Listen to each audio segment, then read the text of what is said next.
ସମସ୍ତେ, କାରଣ ଆମ ଭିତରେ ସେଇ ସତ୍ତା ଅଛି ବୋଲି ଆମେ ଜୀବନ୍ତ, ଆମେ ଏଠି ବସିଛେ, ଆମେ ଏଠି ଠାକୁରଙ୍କ କଥା କହିବାକୁ ଆସୁଛେ। ଆମେ ତ ଆଜି ସେ ଯେଉଁ ଠାକୁର କାହିଁକି ସଦ୍ଗୁରୁ ହେଉଛନ୍ତି, ଯାହାକୁ ଆମେ ଆଜି ଜୀବନରେ ଗ୍ରହଣ କରିଛେ, ସଦ୍ଗୁରୁ ହେଉଛନ୍ତି ଭଗବାନ, ଯାହାଙ୍କ ଇଙ୍ଗିତରେ ଆଜି ଚନ୍ଦ୍ର ସୂର୍ଯ୍ୟ ଆତଜାତ ହେଉଛନ୍ତି, ଯାହାଙ୍କ ଇଙ୍ଗିତରେ ପବନ ଆଲୋକ ଚାମର ପକାଉଛି, ଯାହାଙ୍କ ଦ୍ୱାରା ଆଜି ନଦ ନଦୀ ଜଳ ବର୍ଷଣ କରୁଛି, ଆଉ ଫୁଲ ଫଳ ଦଉଛନ୍ତି ଗଛ ପତ୍ର ମାନେ। ଯେତେବେଳେ ସଂସାରରେ ଏଇ ସାତ୍ୱତ ଧର୍ମଟା ନଷ୍ଟ ହେଇଯାଏ, ଜୀବ ଅବକ୍ଷ ହେଇଯାଏ, ସେତିକି ବେଳେ ଯୁଗେ ଯୁଗେ ଆସନ୍ତି ସେ ଯୁଗତ୍ରାତା ଯୁଗ ପିତା, ସେଇ ସାତ୍ୱତ ଧର୍ମକୁ ଆଉ ଥରେ ମନେ ପକେଇ ଦେବା ପାଇଁ ଅନେକ ବର୍ଷ ତଳେ ଯେତେବେଳେ କୃଷ୍ଣ ଆସିଥିଲେ, ସିଏ ବି କହିଥିଲେ ସେଇ 5000 ବର୍ଷ ତଳେ ଯେ ଯଦା ଯଦା ହି ଧର୍ମସ୍ୟ ଗ୍ଲାନିର୍ଭବତି ଭାରତ ଅଭ୍ୟୁତ୍ଥାନମ ଧର୍ମସ୍ୟ ତଦାତ୍ମାନ ସଞ୍ଜମୟ। ତାପରେ ଆଜି ସେ ଅନେକ ବର୍ଷ ପରେ ଯୋଉ କଥାରେ ଅଛି, ଯୁଗକୁ ଯୁଗ ଏହି ମତେ ପରମାନନ୍ଦ ଏ ଜଗତେ ଠାକୁର ଆସନ୍ତି ଯୁଗ ପିତା ସାଙ୍ଗରେ ନେଇକି ଆସନ୍ତି ଯୁଗ ମାତାଙ୍କୁ, ତ୍ରାତାଙ୍କ ସାଙ୍ଗରେ ସେ ବିଶ୍ୱ ମାତା ଆସନ୍ତି। ଯେତେବେଳେ ସଂସାର ଚଳଣି ଅସଜଡ଼ା ହେଇଯାଏ, ଜୀବନଟା ଅସଜଡ଼ା ହେଇଯାଏ, ଯେତେବେଳେ ସଂସାରକୁ ସଜାଡ଼ିବାକୁ ହେଲେ, କାରଣ ଠାକୁର କହିଲେ ଆଜି ବହୁତ ଧର୍ମ ଜଙ୍ଗଲ ସନ୍ନ୍ୟାସୀ ଦେଖିଲି, ଏଥର ମତେ ଘର ସନ୍ନ୍ୟାସୀ ଦରକାର। ଏଇ ଘର ଭିତରେ ରହି ନିଜର ଚଳଣି ଭିତରେ ବୃତ୍ତି ପ୍ରବୃତ୍ତିକୁ ସଜାଡ଼ିକିରି ମଣିଷ ଯେତେବେଳେ ଠାକୁରଙ୍କ ବାଟରେ ଆସିବ, ସେତେବେଳେ ନାରୀଟି ନାରାୟଣୀ ହେଇଯିବ, ପୁରୁଷଟି ନାରାୟଣ ହେଇଯିବ। ଆଉ ସେଇଥିପାଇଁ ଠାକୁର ଏଇ ଯୋଉ ଦୀକ୍ଷାର କଥା କହିଲେ, ଆଜି ସମସ୍ତେ ମୁଁ ଟିକିଏ ଦୀକ୍ଷା କଥା କହି ପୁଣି ଆସିବି ମାଙ୍କ କଥା, ଯିଏ ଆଜି ସବୁଠୁ ଆଲୋଚନାର ବିଷୟବସ୍ତୁ।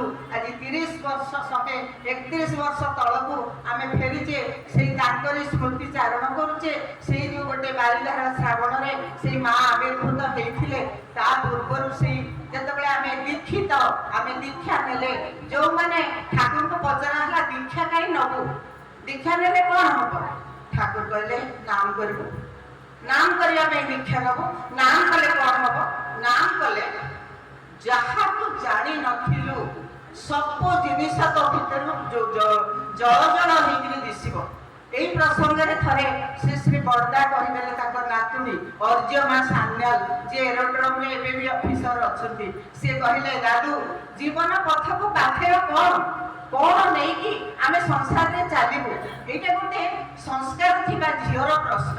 କାରଣ ଏଇ ଯୋଉ ପ୍ରାଚୁର୍ଯ୍ୟ ଆଉ ସୁଖ, ଏଇ ଯୋଉ ବିଳାସ ବେସନ ରିଚେସ୍ ସୋସିଆଲ ପୋଜିସନ, ଏଗୁଡ଼ା ସବୁ ଅସ୍ଥାୟୀ କ୍ଷଣିକ। କିନ୍ତୁ ସେଇ ଝିଅଟି ଯେତେବେଳେ ପଚାରିଲା, ସେତେବେଳେ ଦାଦା କହିଲେ, ବରଦା କହିଲେ ତୃଣାଦପି ସୁନିଜେନ ତରରିବ ସହିଷ୍ଣୁ ନା ଅମାନିନ ମାନଦେନ କୀର୍ତ୍ତନିଆ ସଦାହରି। ଜୀବନରେ ସଦାବେଳେ ତମେ ତୃଣ ଭଳିଆ ଗୋଟେ ଘାସ ଗଛ ଭଳିଆ ନଇଁ ଯାଅ, ତା ଦେହରେ ଯଦି ଗାଡ଼ିଟେ ଚାଲିଯାଏ ଘାସଟା ପୁଣି ଠିଆ ହେଇ ପଡ଼େ, କାରଣ ସେ ନଇଁ ଯାଇଛି। ତରରିବ ସହିଷ୍ଣୁ ନା, ଗୋଟିଏ ବୃକ୍ଷ ପରି ତମେ ସହନଶୀଳ ହୁଅ।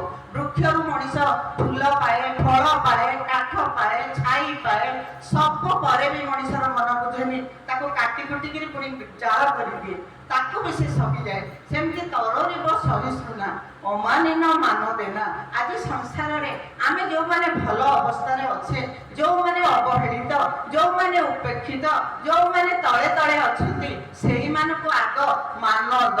ଆମେ ତ ମାନବ, କିନ୍ତୁ ମାନ ଦ, ତାଙ୍କୁ ମାନ ଦିଆଯାଉ। ଅମାନିକୁ ଆଗ ମାନ ଦିଆଯାଉ। ଆଉ ଜୀବନରେ ସବୁବେଳେ ପ୍ରତି ମୁହୂର୍ତ୍ତରେ କୀର୍ତ୍ତନିଆ ସଦାହରି କହିକି ଦେଖେଇଲେ ଦାଦା ଶ୍ରୀ ବରଦା, ଦେଖେଇଲେ ଗୋଟେ ଦୂର ଗାଁକୁ, କହିଲେ ଏଇ ଦେଖ, ଏଇ ଯୋଉ ଗାଁଟା ଦେଖୁଛୁ, ଏଇ ଗାଁରେ ତୁ ଆର ଜନ୍ମରେ ଗୋଟେ ମୁସଲମାନ ଘରେ ତୁ ଗୋଟେ ଭକ୍ତିମତୀ ବୋହୂଟିଏ ହେଇକି ଜନ୍ମ ହେଇଥିଲୁ। ଆଉ ତୋର ସେଇ ଯୋଉ ଭକ୍ତିର ପରାକାଷ୍ଠାରେ, ତୋର ସେଇ ଯୋଉ ନିଷ୍ଠାରେ, ତୁ ଯୋଉ ଠାକୁରଙ୍କୁ ଭଲ ପାଉଥିଲୁ, କହିବା ବାହୁଲ୍ୟ ସେ ମୁସଲମାନ ଘର ବୋହୂ, କିନ୍ତୁ ଠାକୁର ତ ସେଇ ଯୋଉ ତାଙ୍କର ସମସ୍ତେ ଅଲ୍ ପ୍ରଫେଟ୍ସ ଆର୍ ସେମ୍, ସମସ୍ତେ ଯୁଗକୁ ଯୁଗ ନେଇକିରି ଆସନ୍ତି, ସେଇ ଜଣେ ତେଣୁ କହିଲେ ତୁ ସେଇ ଯୋଉ ଝିଅଟି ଭକ୍ତିରେ ଏତେ ପରାକାଷ୍ଠା ଦେଖେଇଥିଲୁ ଏ ଜନ୍ମରେ ତୋର ସେଇ ସୁକୃତରେ ତୁ ଠାକୁର ପରିବାରରେ ଆଜି ଅଣନାତୁଣୀ ହେଇକି ଠାକୁରଙ୍କର ଜନ୍ମ ହେଇଛୁ। ଭାବନ୍ତୁ ଯେ ଏଇ ଯୋଉ ଜୀବନ ପଥକୁ ପାଥେୟ କିଏ ପଚାରେ ନା ସଂସ୍କାର ଥିବା ମଣିଷଟି।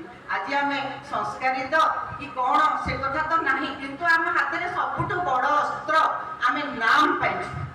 ନାମ ମଣିଷକୁ କଣ ନ କରେ ତାର ତ କଥା କହିଲେ ସରିବନି। କିନ୍ତୁ ଆଜି ମାତୃ ସମ୍ମିଳନୀ ଆମର ଯୋଉ ଆମେ ଆଜି ବ୍ରହ୍ମପୁରରେ ମୋର ସବୁତକ ପ୍ରିୟ ମା, କାରଣ ମୋ ମନରେ ଏତ ବହୁତ ଚିହ୍ନା ମୁହ ମୋ ପାଖରେ ଅଛନ୍ତି, କିନ୍ତୁ ସବୁ ଅଚିହ୍ନା ମୁହ ବି ଚିହ୍ନା ମୁହ। କାହିଁକି ନା ଆମେ ପରମ ପିତାର ସନ୍ତାନ, ଆମେ ସମସ୍ତେ ଆମ ଭିତରେ କ୍ଷୁଦ୍ରତା କୋଉଠୁ ରହିଲା।